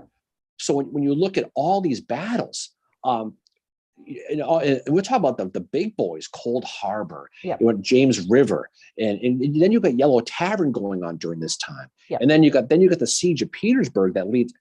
This is one after the other. This hammer blows. That Lee was Grant was. That's why Grant won the war. Right, but Lee was not used to this. No, Lee was used to you fight and then you go back and you lick your wounds for a while and you live to fight another day. Grant stayed on his ass. I mean, he did. And so that was what made Grant. Yeah. So when we talk about Grant, and you can have your pluses and your minuses about anybody, and I all have pluses and minuses. I've got my negatives about Grant, just like I have my positives about anybody else. But he was unlike Hood in Atlanta, Grant was the right guy at the right time. Absolutely. Because he wouldn't he grabbed Lee's nose and he wouldn't let him go. No, he's a bulldog. And then what he did about instead of hitting Richmond, going south and coming up through Petersburg, and going into those ready-made trenches already, and then attacking that way and cutting off that South Side Railroad, that ultimate play that led to Appomattox. That was baller. I mean, that was a brilliant. Between that and between his Vicksburg campaign, I mean, you want to talk about Class A+ military strategy. That's what makes Grant. Oh, absolutely. He's so brilliant. But he's also the guy who got his pants pulled down by EVD over there at Holly Springs too. So he's not without his perfection too. Well, who else got paid? We were talking about this too. I was going to talk. The one thing I did consider talking about was Sherman and S.D. Lee at Chickasaw, because that was S.D. Lee's finest moment in the Civil War, and it's all downhill from there for him. No, he wasn't. But when you look at Chickasaw, it was also a situation of Sherman attacking at night up against a hill against fortified ground with artillery. Yeah. So I mean, that was a tough thing to do anyway. Yeah. But what Grant what he realized by the time he got to Overland campaign, this is what McClellan didn't realize, and what even Meade didn't realize. No. And he touched that third rail of, you know what? I've got more guys. Let's just fucking do it. I know we're going to lose a lot of guys. And at the end of the day, if you read Bonekemper's book, Lee lost more guys than Grant did. Yeah. As far as, but the percentages was Lee could sit there and say, it's like going to Vegas. Yep. I'm going to go gamble. I've got $1 million I'm going to gamble versus this guy's got 100,000. Mm-hmm. I can throw more money. I'm going to lose more money, but I'm going to win the big picture. Yep. And that's why he gets called the butcher, because especially Cold Harbor, losing 7,000 guys in 15 freaking minutes. But that's what he was, though. And it was kind of an unfair nickname when you think about it. But he finally realized, and Sherman did too. Yep. The way to save more lives going forward is to risk more now.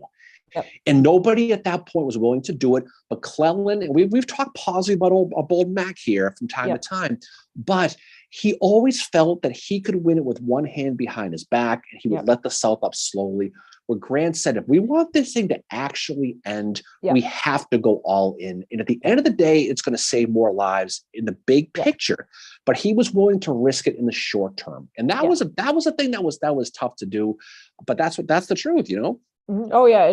And Eddie mentions Grant could afford the losses, which is what you were just talking about. And who couldn't afford losses was John Bell Hood. And who saw that was Pat Claiborne. And that's why he did his emancipation. But Army of Tennessee could not afford those losses. And I mean, we've talked with so many people, and the one thing that most people say is they will never understand Franklin and why it happened. But the thing about it though is Grant, Lee, he knew that too. After his greatest victory at Chancellorsville, when Hooker escaped, he was pissed off because he knew that unless he destroyed that Northern Army, the army he was fighting du jour, the army of Northern Virginia, of the Potomac, he knew that if they lived to fight another day, it was a loss. He had to take them. And so when they did escape, when they finally got the hell out of Dodge, everyone was excited about his greatest moment, but he was actually pretty pissed off about that because he needed to destroy them. Second Manassas, he destroyed the Army of Virginia there with Pope, with John Pope. But that was the reality, was the South was running into limited men, limited materiel. And if they're going to win the war, it was going to be based on will, and it wasn't based on material. And so any battle that he fought that he did not destroy the army was a loss, regardless. And he was right about that. David said it. Army of Tennessee could not afford John Bell Hood. Well, no, he was the outlier in that regard, because you're talking about a situation where you have limited guys. The horse was out of the barn anyway, and now you're going to go aggressive. But he knew how to push Jefferson Davis buttons, though, didn't he? Oh, he was so good at working the politics. So was Polk. So was Bragg. They all could work the politics. The one who who refused to do it, because I think he figured out Davis's game, was Hardee. And I mean, I've seen some criticisms of Hardee, but you know what? At the end of the day, he would have been a way better commander than John Bell Hood. Hardee was smarter than you think he was. Yep. He knew that the jig was up. So did Beauregard. And they said, and Hardee's like, you know what? F this. This is ridiculous. I'm done. And he was smart about it. Beauregard, to your point, he was as well. Yeah. So was Johnston. And I think most of the generals, I think, did. The politicians did not. Lee certainly knew it was over. You read. I mean, Lee didn't put any memoirs out, but he has letters out. If you read Lee's letters, you could tell when the beer light goes off in his head. When he says this is ridiculous. Enough is enough of this. Well, I think the thing that was the final straw for Hardee, and now I do believe Beauregard and him were on the same page. I don't think Hardee had to do much convincing to say, like, you know what, dude, we got to abandon Savannah. I believe, my opinion is that it was the Battle of Franklin and the loss of not just Pat Claiborne, but all those guys. And they saw how senseless it was becoming. And I think for Hardee and Beauregard, because odds are obviously Hardee lost his best friend in that battle, and he was like, no more. No more. For the Confederates, the Battle of Franklin was the Red Wedding, right? Yeah. Bang, bang, bang, bang, bang. But that's what it was, though. Yeah. Otho Strong, Hiram Granberry, obviously Pat Claiborne, John Adams, right off the top, bang, bang, they're gone. Yep. And who do you replace them with?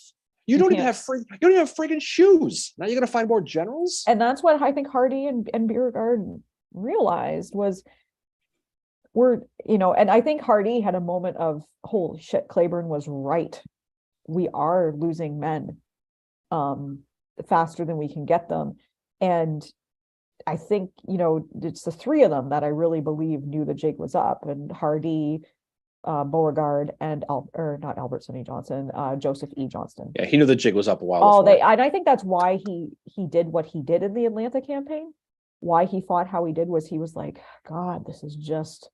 Oh, it's about Johnson, talking about? Yeah, enough.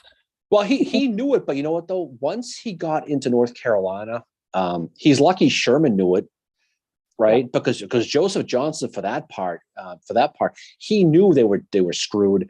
Yeah. Sherman, at this point, he knew Johnston. And he wanted to limit them. That I don't want to say that Bentonville was a pillow fight, but it could have been, it kind of was, because it could have been a lot worse. Sherman had them dead to rights, surrounded, had them dead, and he let them sneak out. Well, Johnston knew he was going to surrender, and the one that was with him on that 100% was Beauregard. Ryan says if Hardee got command, Cleburne would have been the corps commander. Yeah, see that's the debate we always have.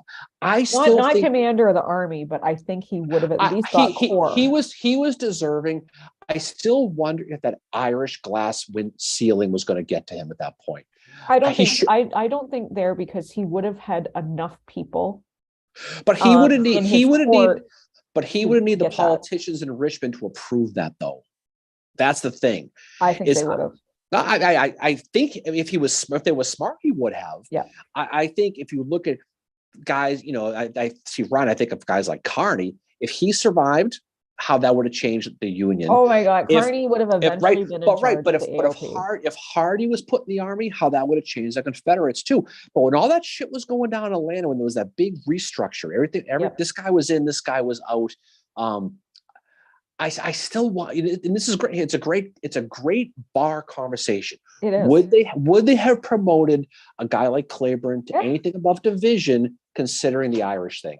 And forget the emancipation thing, because the Irish thing was real. It was. Oh, no, I understand that, and I see that more now because of the conversations we've had.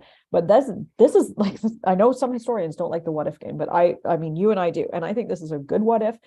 How does command structure in Army of Tennessee change if Hardee gets command? I do think it means Cleburne gets corps. MJ said, MJ, have fun watching the game today. I think you guys are going to get smoked, but I think MJ, thanks for being on here. We'll see what happens. But I think Hardee being commander of Army of Tennessee, obviously the command structure has to change. You've got to do some shuffling. I think Cleburne is definitely corps. I think Cheatham would have stayed corps command. But then we've got another, like, how does that change? Who is in charge? And does that mean, so Granbury was not division commander, right? So you're talking Atlanta here, right? Yeah. How does, if William Hardee takes over Army of Tennessee, how does the command structure of that army change? I don't know. I mean, I think let's play this thing out. Let's suppose Irish thing notwithstanding. Yeah, certainly Cleburne. Does Cheatham stay as corps commander? Probably. I imagine he probably does. And who's the other corps commander? John Bell Hood. It'd be Hood, but does Hinman become a division commander at that point? I think Hinman would. I think Granbury would have, given his friendship with Cleburne, and Granbury is very popular as well with his Texans. Yeah. I don't think you see S.D. Lee brought in. No, I don't know. Well, S.T. Lee was maybe Jefferson Davis's. He was Jefferson Davis's binky after that fake victory at Mobile. Don't forget. S.D. Lee. I mean, I'm just saying that he was.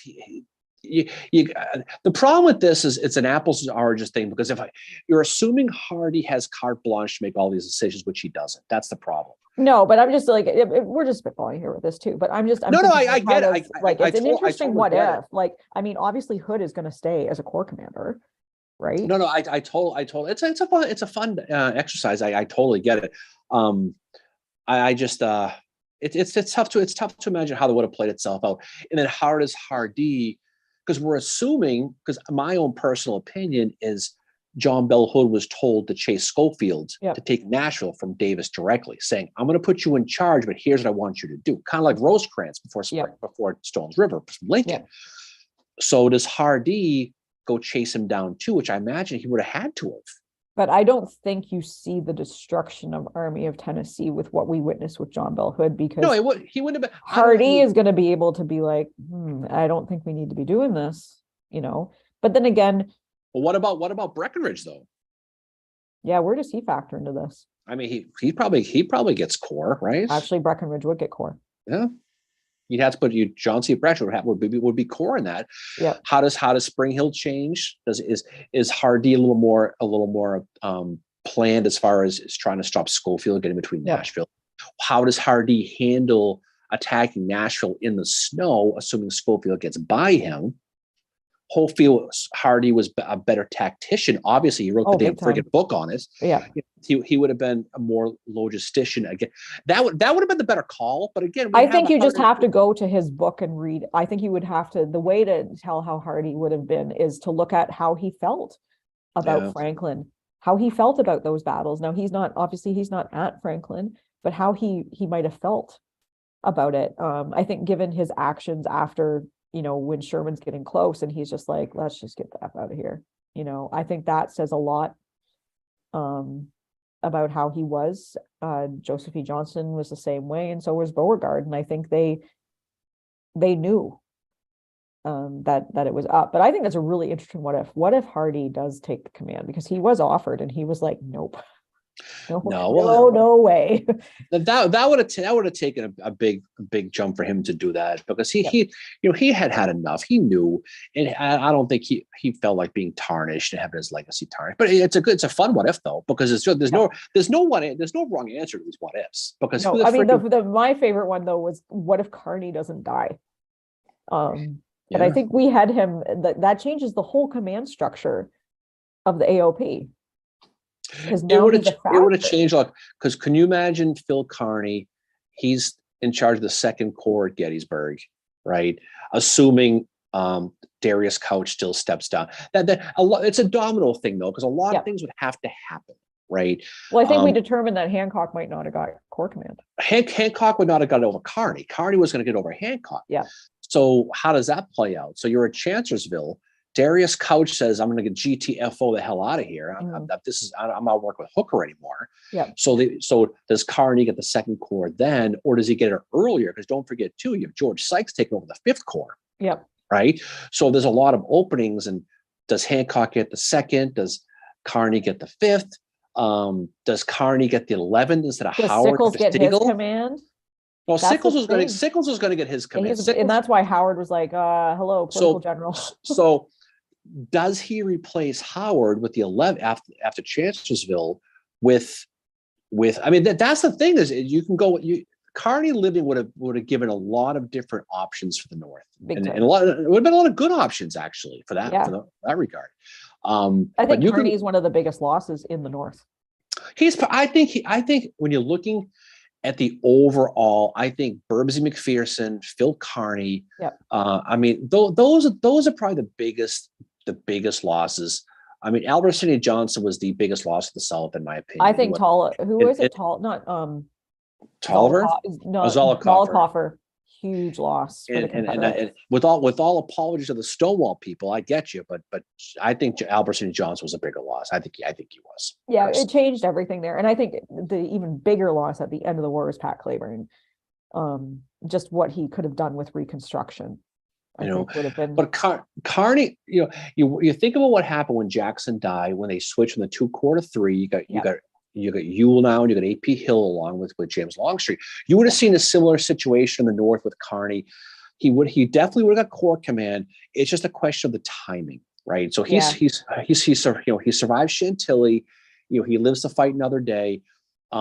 He wasn't somebody who ran his mouth politically, so he wouldn't have blackballed. He did not, like David said. So David face palms at the entire army getting past Army of Tennessee at Spring Hill, but then he said Kearney would have ended up murdering Little Mac. And then Ryan said, does Kearney get 12 instead of Mansfield?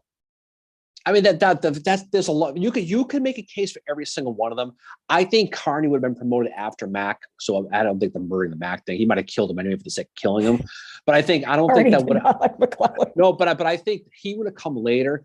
I mean, you can make a case for Mansfield's, but that's early though. You're talking in 1862 with Mansfield. That might be a little. I don't know. It changes. It does. Kearney living changes the whole AOP, but I still think we see Howard get Corps command. It's just a question of, is it the 11th? Because Howard is one of the highest ranking officers. No, but as I sit here and get ready to open another beer here at 11 o'clock in the morning, I think Kearney doesn't get command of a Corps until 1863. Yeah, I think. Okay, so I don't think. Now, would he have been considered for commanding the AOP though after Hooker? No, I think it'd be too soon. I think it'd be too soon. The thing. Does Burnside even get considered? You would, for that to happen, and again, you know what? Who knows? But you're just right as you are. Whatever. it would assume that he takes over after Mansfield and Antietam. He takes over the 12 at September of 1862. Now he's a corps command. So now it plays itself out where you've got that dumpster fire of biohazards with Burnside and for all these guys, right? That's a perfect way to put it. Right. And so how does that play itself? It's a fun exercise though. It is. But personally, I don't think Kearny gets it from Mansfield. I think Kearny gets it after Chancellorsville. Yeah. Because the Second Corps opened up with Couch leaving. Yeah. Right. You've got Hancock moving from the division commander of the 6th into the Second Corps to take over that position. I think, personally, Mary, and Funko Mary agrees, okay? I think Kearny gets the Second Corps after Chancellorsville. I think that's what happens. I agree. I wonder, and then Meade takes over and he never lets it go. So I don't think he gets Army of the Tennessee. I do think he commands the Second Corps if he survives. Now what happens with old Winnie Boy then is the question, right? His division. Does Winnie Boy take the 5th, not the 5th like these politicians do nowadays, the 5th meaning the 5th Corps over George Sykes, right? I think so. Even though he's changed in division. I don't know. See, that's what's fun. You can have fun with this though. I know. That's what's so good. But the interesting thing though, that, with Ryan mentioning, does he get 12th Corps instead of, because of Mansfield or whatever, then what happens to Slocum? And if Kearny is in 12th Corps, well, I mean, Kearny would be one of the ones going to the Western Theater. But he would have had, maybe, but he would have had opportunities though, because you think about it. Does he take over for Sickles at Gettysburg? Do they keep the 3rd Corps intact and just put Kearny in charge? Yeah. Does he take over for Sedgwick after he gets popped over there in Spotsylvania, right? Elephant Man. Right. So there's a lot of opportunities that unfortunately do pop up for Kearny, but I don't think he waits until Spotsy. I think he takes it after Chancellorsville. My opinion, not fact, he gets a Second Corps after Chancellorsville instead of Hancock. Just my opinion. That's what happens. But if I'm wrong, it wouldn't be the first time. Who cares? But I think that's probably what happens. No, I think it's a great. I mean, Kearny is one of my favorite what ifs because he said, and you realize in talking about him, like with the what if, what a huge loss he is, and he's very respected. And the thing I found funny is I think he and Howard were friends. And again, Howard has friends that you wouldn't expect him to be. Like Kearny, Sherman's the big one. You got like the biggest playboy of the Union Army, William Sherman, who's got girlfriends in like every city. And you got Howard, who plays it cool, right? Doesn't drink, anything like that. I'm pretty sure Howard smoked, but whatever. And they're best friends. David said Jackson was too streaky. 7 days, enough said. Well, I mean, when you think about old TJ there, people talk about Chancellorsville, they talk about Bull Run, you talk about the Valley. But you don't talk about the 7 days, and you don't talk about Kernstown, and that's the kryptonite. If you want to get, and look, Garnett has entered the chat. I have no real hatred towards Stonewall Jackson. I respect that because his Chancellorsville flank was brilliant.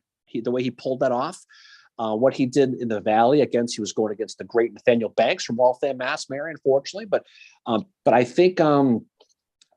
I think that the 7 days where he just chased butterflies for a handful of days and did freaking nothing, there's that. But his Kernstown thing is the thing that really is inexcusable.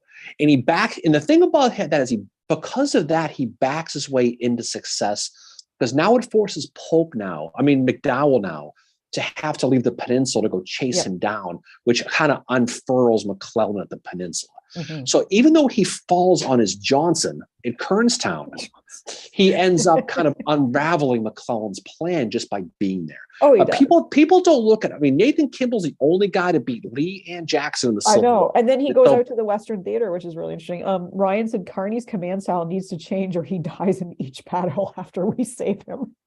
Oh, yeah. But I mean, but it's not to take away anything from Stonewall because Stonewall is brilliant at what he did. But again, this is a guy who threatened to quit.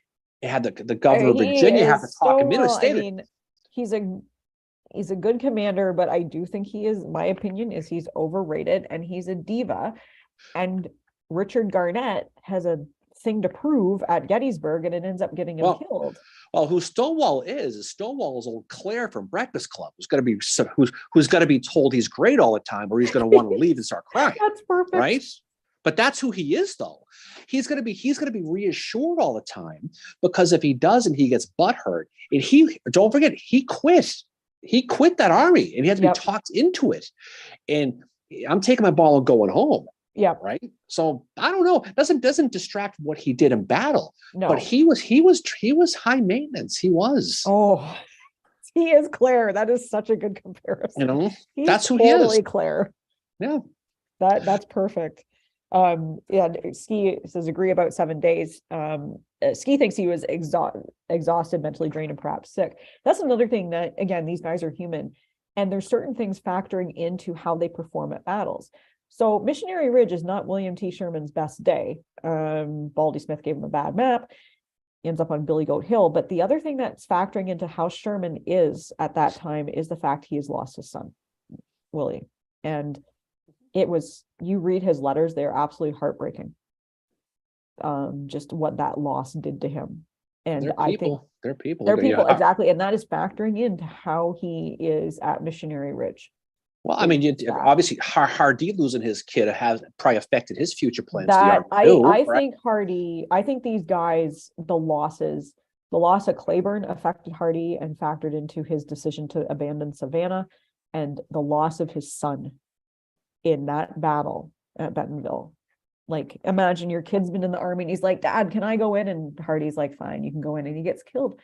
The other thing too is, these guys are, John Brown Gordon, he writes in his memoirs about worrying about his wife, having to leave her at Richmond. She's been with him for the whole Civil War. She's sick. And when he has to leave her behind, and he's worried about her. Oh, you think about going down this vein now. I mean, isn't that how they ended up finally bagging Jeb Stuart? Was by playing on the family card? Yep. I mean, when what's his name? Sheridan went to seize the hometown there of Jeb Stuart, knowing it would draw him out. This is right during the Overland campaign that led to Yellow Tavern.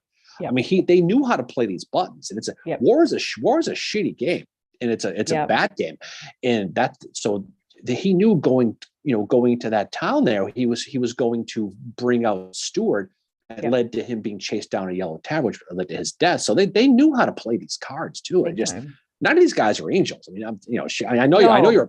mean, I know you're not a big of a fan of Sheridan as Miranda is, but I know. But I certainly know that Miranda and I have we are going to start the We Hate Phil Sheridan fan club, because that guy's a bastard. Like, God, fuck, what he did to Warren is terrible. No, I know, but that whole thing is tough. But look at the time; it's almost time to wind down. It's almost 12. Where does the time go, Mary? Where does the time go? So this has been a great chat as always with everybody who's on here. Again, we love the YouTube platform way more than Facebook. Oh yeah, that's a good call. Facebook is a fucking dumpster fire as it is. Miranda does mention like the March before 7 days absolutely wiped them out. No, I know that, but still, it doesn't. I mean, excuses. But again, it's like these guys are human. You have Sherman with the death of his son, and that is one thing that, again, like one of my favorite historical novels, next to Black Iron Mercy by our friend Eric, of the Civil War, is The Smoke at Dawn by Jeff Shara. And the first chapter for Sherman is him mourning his son. And it is like, it's heartbreaking. It's just like the Hardy's first chapter in the book about the Atlanta campaign that Shara wrote is Hardy's reading the newspaper and he's starting to cry. And you find out that it's because he's read of the death of Pat Claiborne. And who knows if that, again, it's historical fiction. So we don't know if that's what actually happened. But the thing with it is one of these things that you really realize, wow, these guys are human, and they probably did feel that way. Hardy was probably pretty messed up about Pat Claiborne dying. The two of them were very close. And again, opposites, right? Like Hardy used to make fun of the way Claiborne dressed.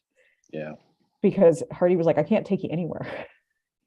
Like, all right. So we'll finish this. So real quick, Mary, Bills by this much, Vikings by a lot. Bengals by this much, Tampa by that much tomorrow. My condolences to the Maple Leafs fans out there too. Yep, take that to the bank. My cousin. It's all leading to a Kansas City versus San Francisco Super Bowl. Take that to the bank. All right.